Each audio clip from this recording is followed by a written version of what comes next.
No, hindi alam ng lahat may ganyan ka palang pinagdaanan. Akala nila sobrang successful mo lang, sobrang ganda lang ng buhay ninyong pamilya, sobrang Yun naman yung nagpatatag sa akin. Paano ka Nagpatatag at nagpabago sa akin. anong nabago sa'yo after that? Ang dami na parang sabi ko nga, ito second life ko na to. Meron akong dapat ayusin sa sarili ko, sa ugali ko, sa kilos ko, overall na lahat. Ginawa ko.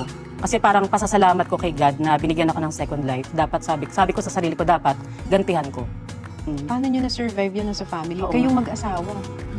Di, after nung incident na yun, parang mas nasubok talaga yung relationship niyo. Yes. Mas tumatag kami after mangyari yun. So, paano yun pag pinag-uusapan yung mag-asawa yung nangyari sa inyo? Parang ang ginawa na lang namin sa masamang pangyayari na yun, ginawa namin parang positive side na lang siya. Hindi namin alam na preparasyon na pala yun ng pag-stop namin nung pandemic sa baboy. Kaya, ayun, nung na-stop yung baboy,